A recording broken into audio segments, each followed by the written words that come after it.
Saudações a todos.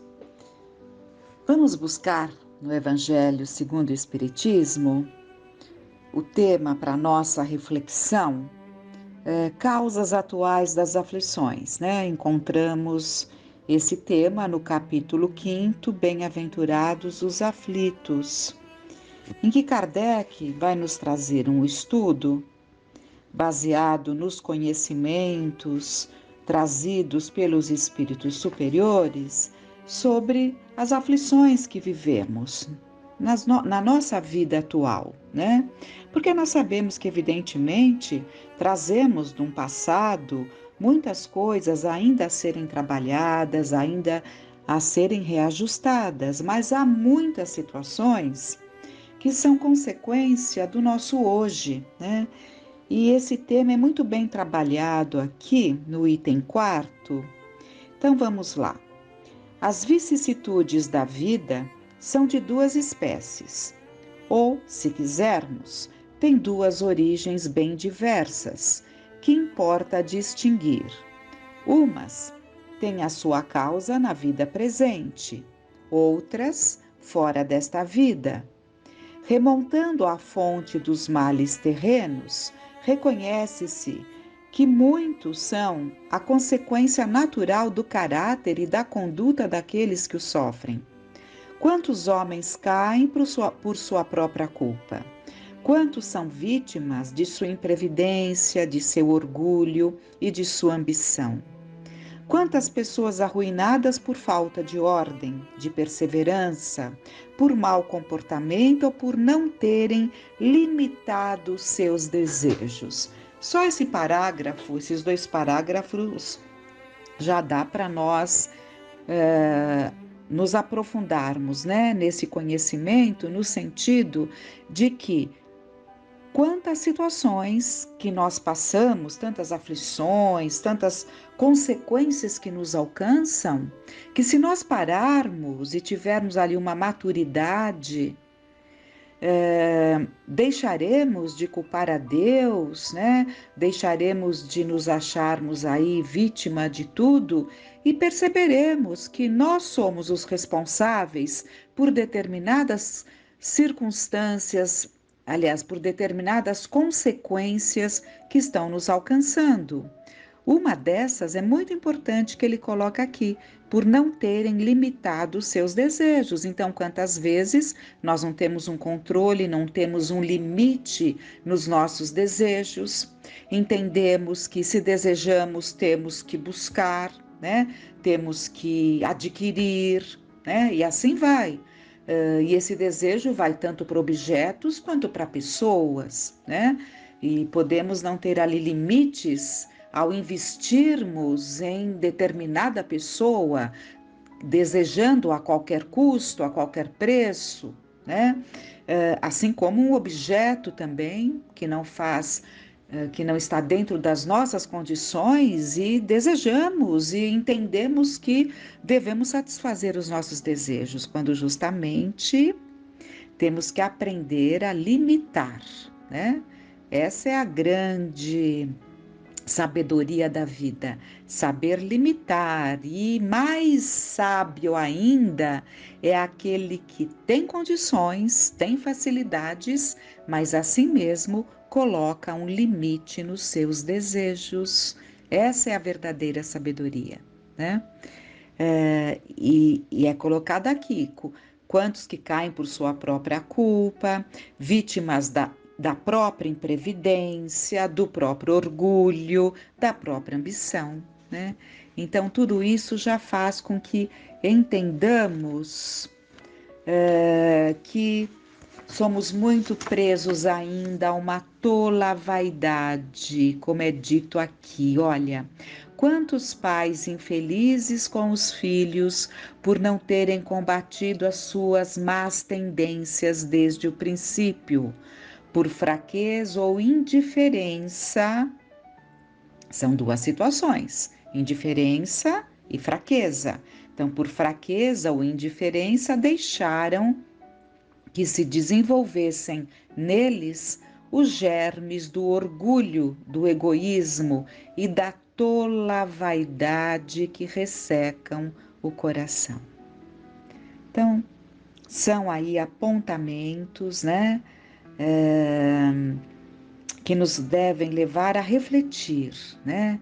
Aqui, como fala, para não acusar a sorte, a providência, a falta de oportunidade, a má estrela, quando na verdade sua má estrela é a sua própria incúria, quer dizer, é o seu próprio descuido.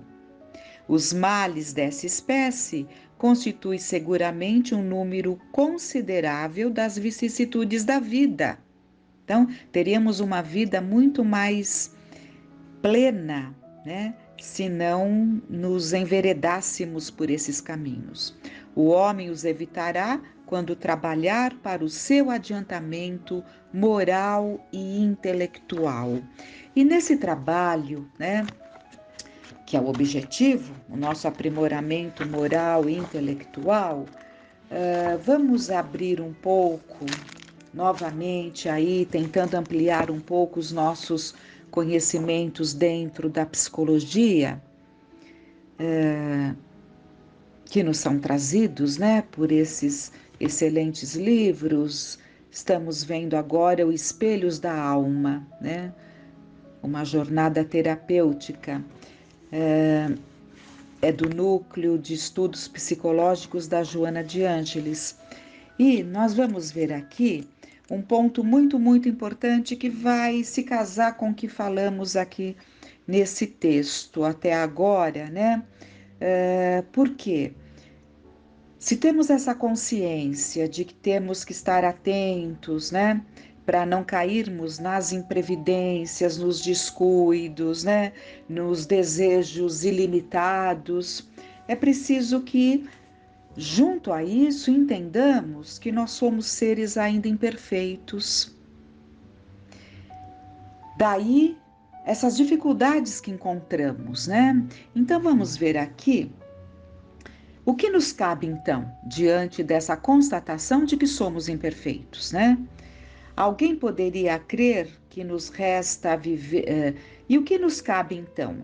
Alguém poderia crer que nos resta viver o mal desgovernadamente? Então vamos pensar, se nós somos seres imperfeitos, então nós vamos nos acomodar nessa imperfeição e vivermos desgovernadamente? Será que é isso? Se não é possível eliminar o mal que nos habita, então precisamos aprender a viver a virtude de mantê-lo sob controle.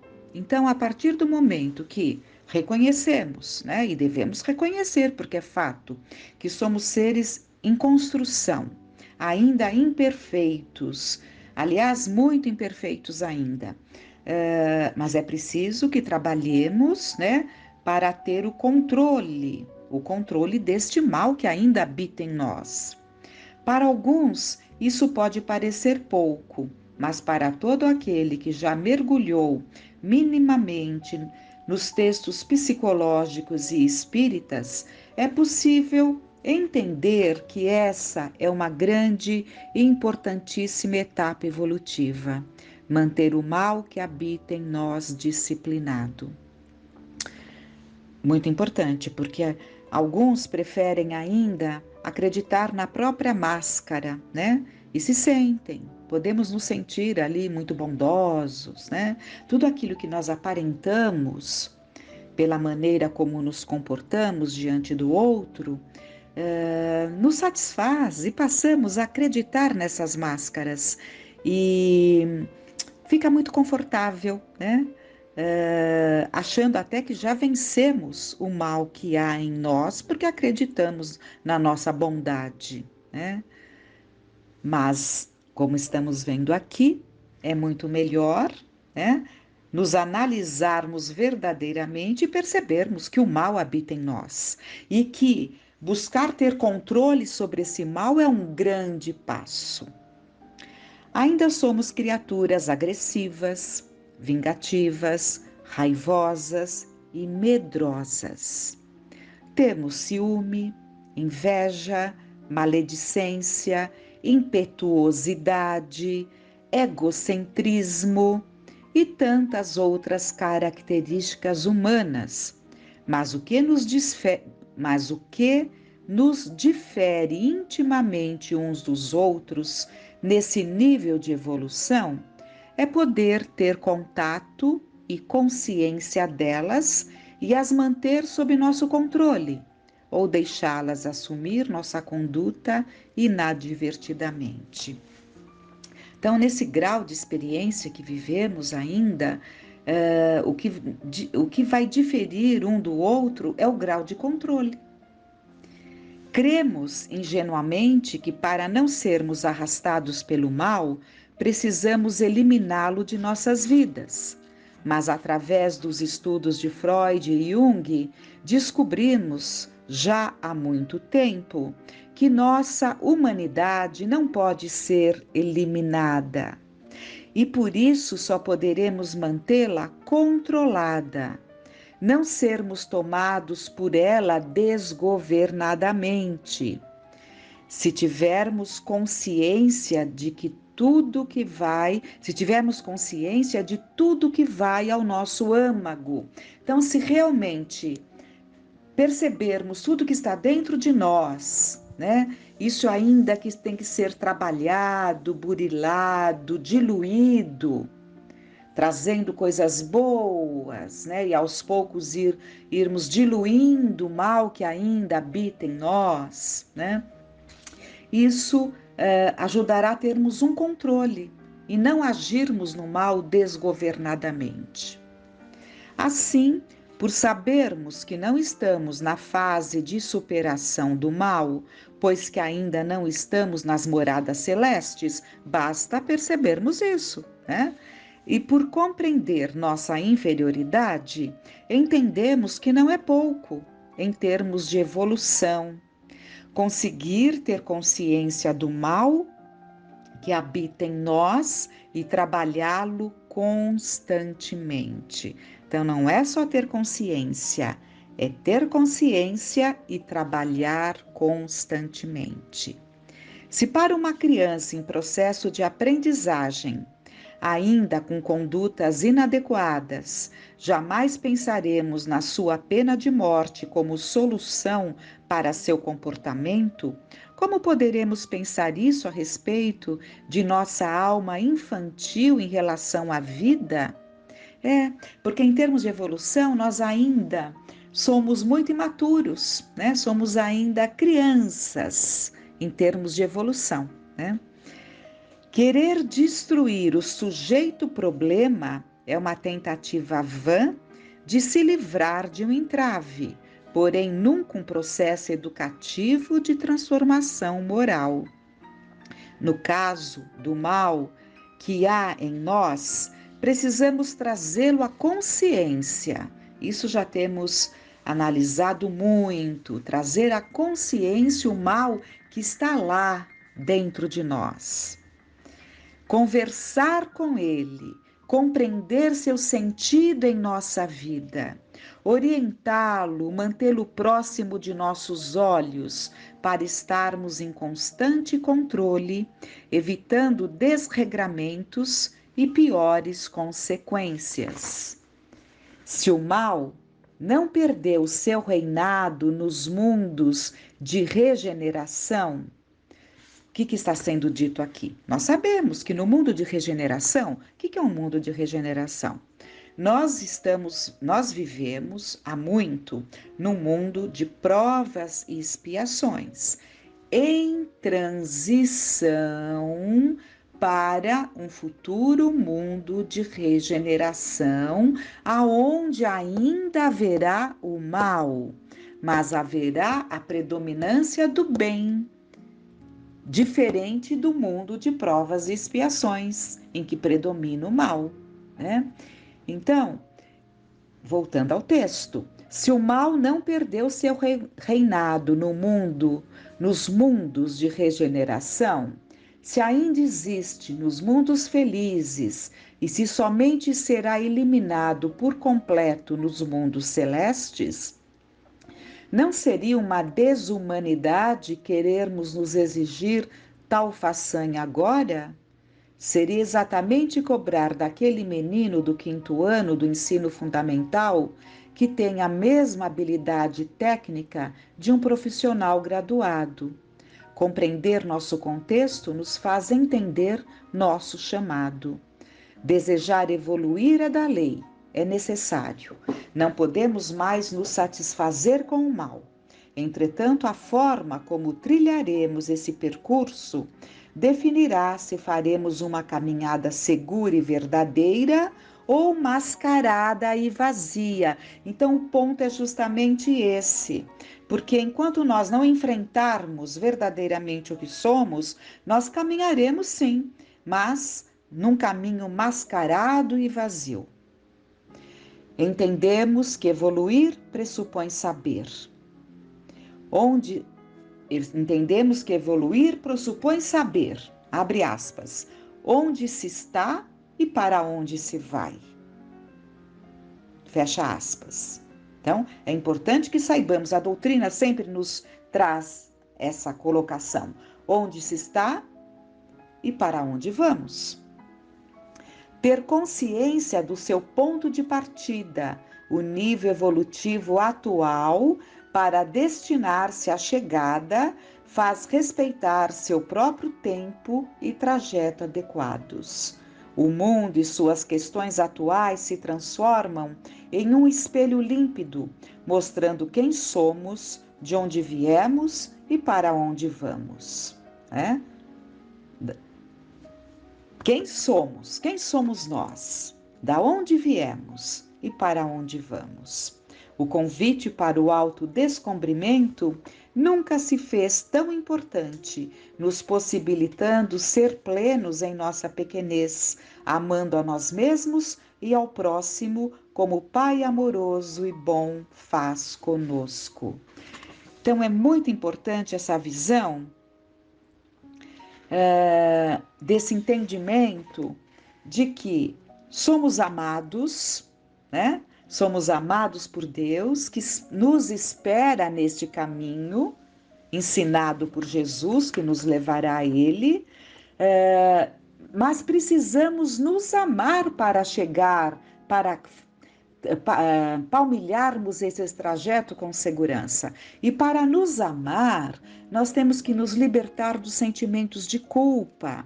Então, essa proposta dessa psicologia que nos liberta, dessa psicologia libertadora, né, que nos é trazida à luz dos ensinamentos da doutrina espírita, que é uma doutrina libertadora, né, é justamente para que nós não nos percamos no sentimento de culpa, porque o sentimento de culpa nos paralisa, o medo também nos paralisa. Então é preciso que nos aceitemos tal qual somos, e isso não significa que devamos ficar nesse estado. Aceitar-se tal qual é reconhecer as suas dificuldades, mas se colocar em condições de buscar a melhoria.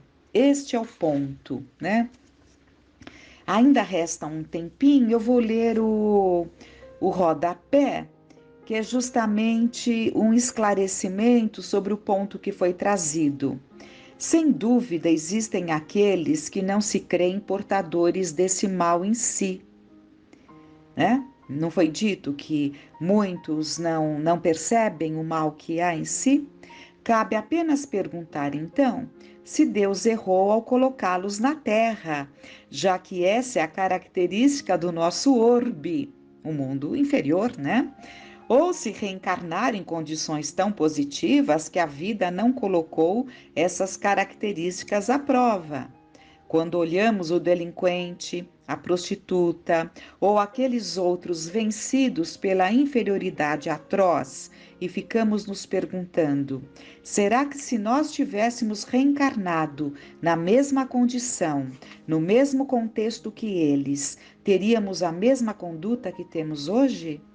Estaríamos como eles ou poderíamos estar piores? E se eles tivessem reencarnado em nosso contexto? Será que estariam desse jeito como nós ou poderiam estar melhor? Então vejam, esse é um questionamento importantíssimo que aprendemos logo que começamos a estudar a doutrina. E é muito importante essa visão que nos ajudará a compreender não só os nossos próprios erros, como o erro do outro, né? Compreendendo o contexto. O que faríamos nós se estivéssemos na condição do outro? Determinada pessoa agiu de uma determinada forma. Como nós agiríamos naquele contexto, naquela condição? Né? E aqui ainda coloca uma outra visão, como aquela pessoa poderia agir se estivesse na minha condição, né? Então, ou na nossa condição. Então é isso, né? São pontos importantíssimos para refletirmos, mas que fique muito claro para nós. A culpa é importante no sentido do despertar. Reconhecer o erro, isso é muito importante, porque isso denota um amadurecimento do senso moral. Mas demorar-se na culpa é totalmente improdutivo. Busquemos então refletir sobre esses ensinamentos. Que fiquemos em paz.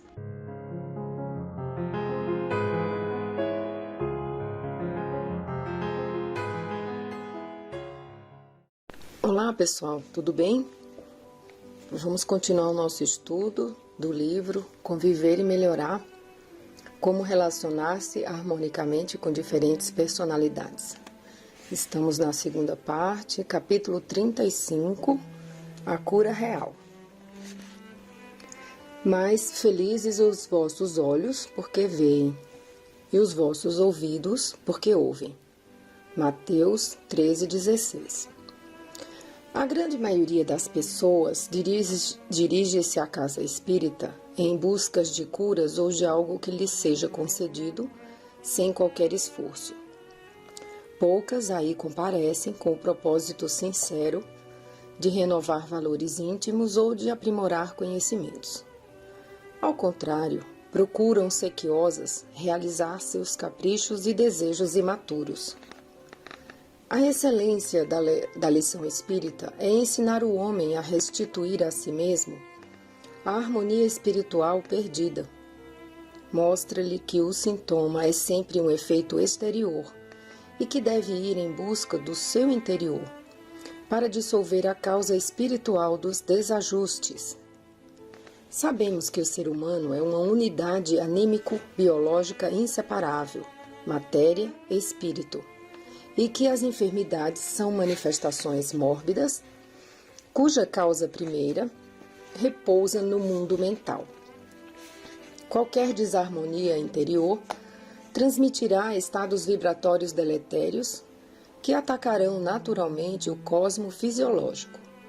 Portanto, os dirigentes devem manter o grupo que comandam com um alto teor de entendimento quanto ao objetivo precípuo do espiritismo no campo das curas espirituais. A doutrina codificada por Allan Kardec é a precursora de uma era nova, não uma seita mística, fundamentada nas práticas de curandeirismo. Jesus Cristo, o médico das almas, curou muitos enfermos, porém tinha a intenção de não apenas regenerar o veículo físico, mas, acima de tudo, queria que os doentes dessem manutenção à cura recebida, transformando suas atitudes e ampliando a luz do conhecimento a fim de consolidar o próprio caminho. O frequentador do centro não pode permanecer na ignorância da vida maior, tanto quanto estava quando ali adentrou no primeiro dia. Curar por curar, sem que o doente nada aprenda ou nada evolua, não se ajusta aos propósitos do cristianismo redivivo. O ato de insistir e teimar, tentando subornar as leis divinas, é realização impossível ou projeto fantasioso. Quem quer saúde não pode envenenar a mente. Quem quer paz precisa sanear as estruturas do coração. Querer que o mundo melhore em seu redor sem nada alterar em seu mundo mental é devaneio.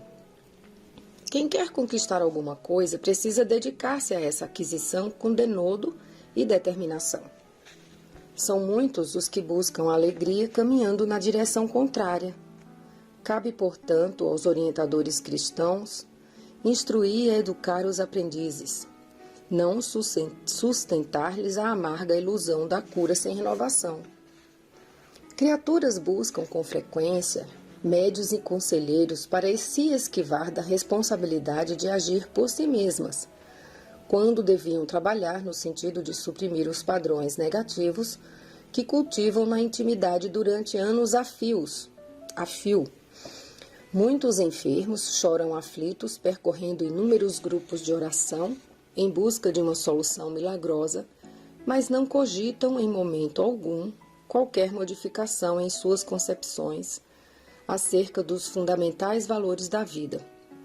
Solicitam reequilíbrio das energias vitais, entretanto se mantêm à disposição das próprias insânias. O educador celeste convoca todos os instrutores a se integrar nesse ministério de luz e esclarecimento, para que se edifique primeiro neles e depois nos outros o conceito da cura real e definitiva. É necessário divulgarmos a ciência da luz, que nos ensina a retirar a venda escura que ofusca os olhos e confunde os ouvidos, para que possamos aprender a ver as causas dos transtornos e conferir-lhes os efeitos, percebendo com inequívoca consciência as raízes de tudo o que acontece em torno de nossos passos. Batuíra. Capítulo 36. Entrevistas e triagens. Ó abismo da riqueza, da sabedoria e da ciência de Deus! Como são insondáveis seus juízos e impenetráveis seus caminhos. Romanos 11:33. Em alguns círculos do cristianismo redivivo, essa passagem pode ser traduzida simplesmente como uma exortação à sabedoria divina. Todavia, podemos infundir-lhe uma interpretação mais extensa. A morada da alma permanece localizada na fonte abundante de seus próprios pensamentos, pois cada um de nós vive nas dimensões do entendimento e na altura da visão espiritual que já conquistou. Todo aprendiz da experiência humana estagia temporariamente em determinadas estradas, recolhendo ensinamentos específicos. Consoante a sábia conceituação do apóstolo, são insondáveis os juízos de Deus e impenetráveis seus caminhos. Unicamente a luz universal conhece a intimidade dos indivíduos e sabe tudo aquilo que lhes convém aprender e transformar. O abismo da riqueza de Deus contém tesouros que representam as infinitas formas de proteger e impulsionar as criaturas ao burilamento e ao progresso. Conscientes dessas verdades, os entrevistadores, orientadores do grupo espírita, devem adotar uma atitude de profunda compreensão e respeito para com os entrevistados. Nas triagens da fraternidade, o orientador deve lembrar-se de que, acima de tudo, a finalidade principal não é resolver o problema momentâneo ali apresentado, mas ajudar o irmão necessitado a obter independência e amadurecimento, para que aprenda a resolver outras dificuldades que possam surgir no futuro. Cada um possui em germe a habilidade ou capacidade de decidir por si mesmo seus embaraços e equívocos. Por isso, basta-lhe seja proporcionada uma atmosfera de segurança baseada no amor cristão. É ingênita a capacidade de autocompreensão, e Deus tudo pode, porém Ele espera que cada criatura se autorrealize, usando sua própria vontade e cooperação. Os orientadores, se de fato querem ajudar, não devem se preocupar em saber quem são os beneficiários, nem se prender de forma exagerada à problemática narrada, direcionando imediatamente caminhos. Na verdade, o objetivo da entrevista é compreender e valorizar o ser humano para que ele, por si só, consiga superar seus problemas atuais, além dos outros que fatalmente surgirão no amanhã. Quem orienta não julga, não decide, não conclui em definitivo, não determina os passos dos outros. Unicamente presta assistência doutrinária com base no entendimento das leis de Deus. O espírito só se torna infeliz quando se afasta das leis divinas ou naturais. Uma questão do Livro dos Espíritos, a 614. Toda orientação espírita deve apoiar-se na lei de causa e efeito. Quem participa das entrevistas e triagens na seara do mestre precisa auxiliar as pessoas a entender profundamente o significado desta lei nos acontecimentos de sua vida. É provável que a solução da dificuldade não esteja nos outros, mas nelas mesmas. Talvez em grande parte, talvez por completo. Um aconselhamento jamais se mostra autoritário, que repreende e põe medo no atendido, nem paliativo, que adia e acalma temporariamente. Deve, sim, levar a criatura à compreensão das causas verdadeiras do seu sofrimento, proporcionando-lhe um grau de consciência espírita que lhe permita indagar a si própria: qual a parte que me cabe na sucessão dos fatos que desencadearam o meu problema? Para que um homem obtenha saúde, é preciso que entenda a lição oculta da moléstia. Para que obtenha bem-estar, é imprescindível que reconquiste a serenidade. Quantos se adentram nas tarefas socorristas, pedindo novas mensagens espirituais, sem ao menos terem seguido as recomendações de outras tantas recebidas anteriormente? Finalizando, repetimos a feliz expressão de Paulo: são insondáveis seus juízos e impenetráveis seus caminhos. Nas triagens da caridade, é indispensável que os instrutores do Evangelho se conscientizem de que a maior orientação a ser dada é aquela que ajuda nossos irmãos a ver, avaliar e ponderar por si mesmos, no santuário do próprio coração, qual o caminho a seguir ou a opção a escolher, recordando que apenas Deus sabe de tudo em todos. Batuíra. Capítulo 37. Delegando serviços. Tende a mesma estima uns pelos outros, sem pretensões de grandeza, mas sentindo-vos solidários com os mais humildes. Romanos 12, 16. O caminho da edificação espiritual estende-se a todos.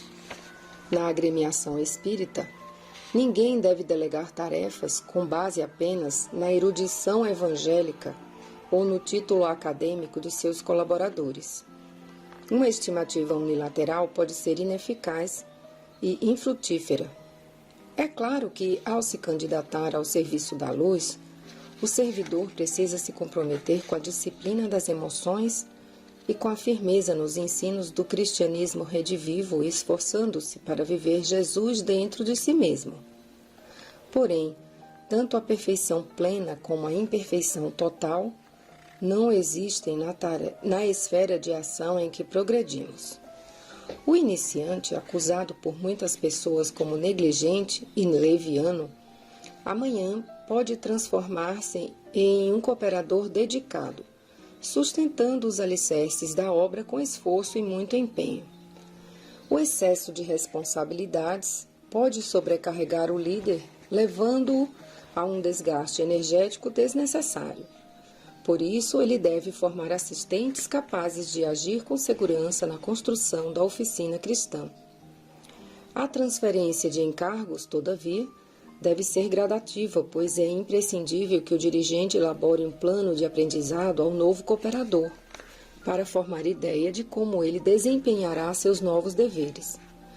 Mas é importante que ele se preocupe em não formar futuros opressores.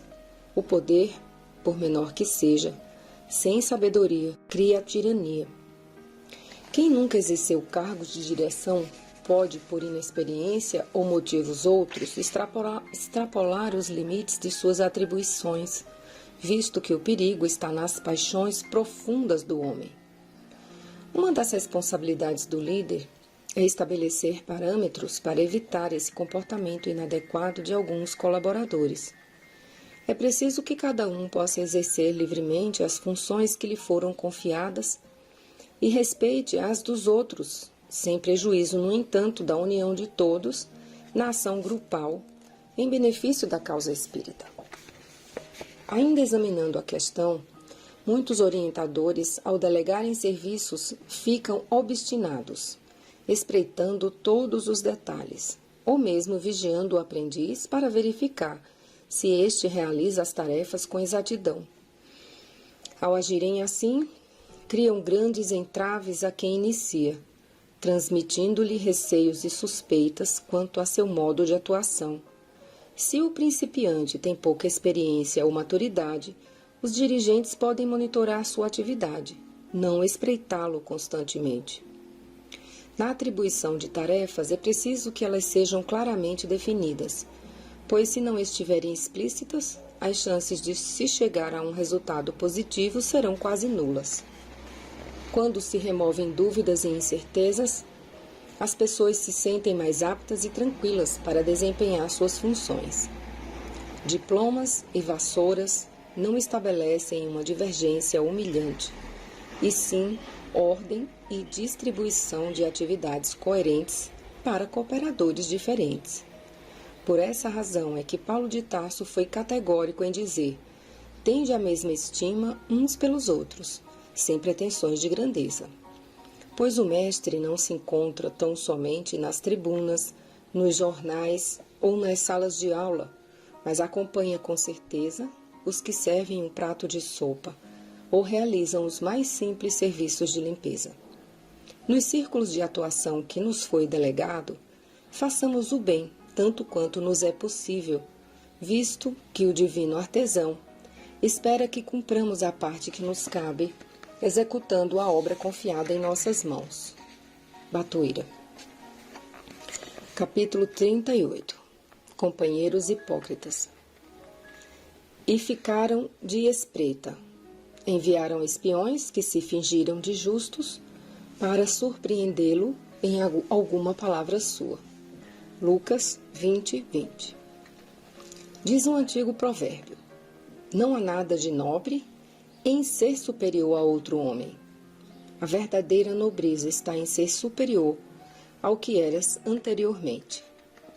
Na realidade, a maioria das pessoas bem-sucedidas na organização da casa espírita não pensa em competição, mas constantemente se pergunta: estou mais próximo de minha meta hoje do que estava ontem?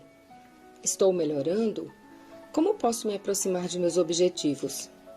A melhoria da qualidade de uma instituição não está no espírito competitivo, mas na convicção e no desempenho dos associados e na qualidade de seus processos criativos. Os companheiros que se fixam em si mesmos ou em seus próprios interesses acabam desprestigiando o grupo por serem incapazes de ver além do seu proveito pessoal. Dessa forma, os projetos de ação no bem não transcendem o imediatismo egoístico da evidência individualista. No serviço cristão, onde engrossamos as fileiras do bem, todos somos candidatos à renovação de nossas almas. Nesse labor iluminado, Jesus Cristo comanda nossos passos na evolução. Entretanto, onde há trabalho, há antagonismo. Mas para que alguém avalie com certeza e critique produtivamente a respeito de determinada empreitada, precisa relacionar a quantidade do tempo de serviço vivenciado dentro dela. Na ânsia de comandar e dirigir, mais desgostosos por sua incapacidade para tal, muitos companheiros consolam-se atirando pedras para amenizar sua vaidade ferida. Fomentam armadilhas sondando os insatisfeitos e inconformados. Formam grupetos, e como os antigos hebreus que escolhiam uma cabra do rebanho e sobre ela lançavam seus pecados para que os carregasse, assim também hoje em dia a artimanha do bode expiatório funciona de forma análoga em muitas circunstâncias na equipe de trabalho assistencial cristão. Muitos se atiram contra os obreiros que não acatam seu comando particular, agridem os companheiros que não seguem seu catálogo pessoal e só cooperam do cume da montanha para a base. Geralmente, a falsidade e a adversidade, a deserção e a amargura não nascem de nossos rivais conhecidos, mas justamente daqueles que durante anos se nutriram conosco do mesmo pão e nas mesmas fontes da existência. Os maiores ataques não partem de meios estranhos, mas sim do ambiente mais íntimo, onde a crítica áspera e a inveja, a imprudência e a ingratidão invadem a mente daqueles que convivem conosco no cotidiano. O opositor mais pernicioso é sempre o amigo desajustado. Lealdade é uma via de mão dupla. Se usarmos de engodo e astúcia para com nossos companheiros de ideal, certamente encontraremos dentro em breve tudo isso nos caminhos da vida.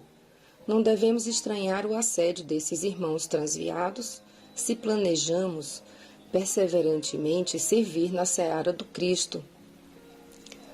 Investirão no trabalho acusando-nos de repressores. Criticarão nossas realizações, nomeando-nos de orgulhosos. Censurarão nossas interpretações evangélicas, chamando-nos de fascinados. Escutarão nossas palavras de afetividade, ironizando sempre. Não hesitemos, porém, diante do serviço do bem.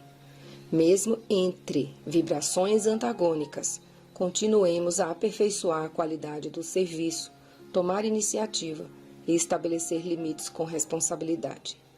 Lembremo-nos de que, ante desavenças e dissensões, o tempo será o mais salutar dos remédios.